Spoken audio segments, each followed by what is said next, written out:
Sangha. Buddha and Mahavira set up organizations called Sangha for those who gave up worldly life and became monks in order to attain enlightenment. Those who joined the Sangha or the formal religious orders were called bhikshus because they survived on alms. A woman could join the Sangha with the permission of her husband. Similarly, slaves and servants had to seek the approval of their masters before joining the Sangha. The members of the Sangha hailed from varied castes, communities and professions. They had to strictly follow Buddha's teachings and lead simple lives. They meditated for most of the time and went to cities and villages to beg for food during fixed hours. They also held meetings to settle any quarrels that took place within the Sangha. Monasteries. Both Buddhist and Jain monks did not stay at one place for long as they wandered from one place to another. However, during rainy season, when it was difficult to travel, they stayed in temporary shelters built by their supporters or in natural caves in hilly areas. In due course of time, permanent residences called viharas or monasteries were built for them. Most of the viharas were built with voluntary contributions by those who had either converted or supported Buddhism. Sometimes the land and building material was also donated by rich merchants.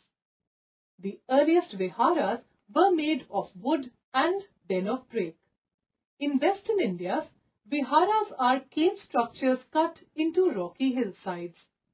Some of the monasteries grew into great centers of learning. During the course of time, Buddhism spread to many parts of the subcontinent. Similarities between Jainism and Buddhism. Both Jainism and Buddhism originally derived their ideas from the Upanishads and both had a common background of Aryan culture. Both of them were products of the prevailing pessimistic spirit prevailing in their time. Both appeared as revolts against orthodox Brahmin-dominated Hinduism. Both Buddhism and Jainism evolved in Eastern India, where the Aryan culture did not have a strong influence. Both contributed to the rise of revolutionary anti-brahmanical creeds of Buddhism and Jainism in Eastern India. In respect of their basic philosophical concepts, Buddhism and Jainism have their roots in the Sankhya philosophy. The Buddhists and Jainas equally believe that the world is full of misery, that the object or religion is to deliver the soul from the miseries of this world by eliminating rebirth. This concept of the Jainas and the Buddhists, that world is a misery and that man is subjected to the result of karma, was borrowed from the Upanishads and the Sankhya philosophy. Both Mahavira and Buddha rejected the authority of the Vedas and the efficacy of Vedic rites. Both denied the existence of God and upheld ascetic life, moral and ethical codes. Both the teachers upheld non-violence as means of salvation. Both dismissed caste system. Jainism and Buddhism had largest number of followers among the mercantile class. Both Mahavira and Buddha preached their doctrines in the language of the people. Differences between Jainism and Buddhism.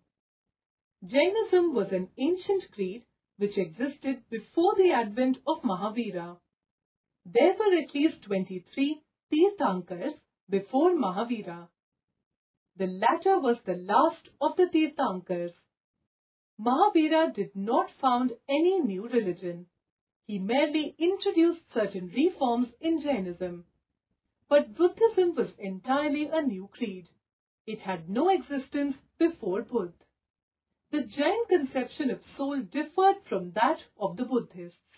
The Jains ascribe life to plants, stone and water, which the Buddhists reject. Their concept of jiva, soul, and ajiva, matter, is entirely different from the Buddhist concept of soul. The Jains practiced rigorous asceticism and self-mortification. Mahavira himself practiced tremendous physical hardships to realize the truth. He advised his followers to starve and undergo physical suffering. But Buddha was opposed to extreme penance and privations. He advised a middle path. While Mahavira advised his followers to discard garments, Buddha denounced that practice. The Jains practice extreme form of ahimsa or non-violence. They do not tolerate the killings of insects and germs even. They ascribe life to inanimate objects like stone, wood, etc. The Buddhists, although believe in ahimsa, do not observe it in such an extreme form.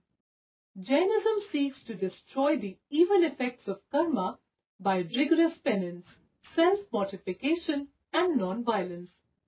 They do not accept the Buddhist concept of nirvana. The Buddhists believe that the evil effects of karma cannot be extinguished in this life.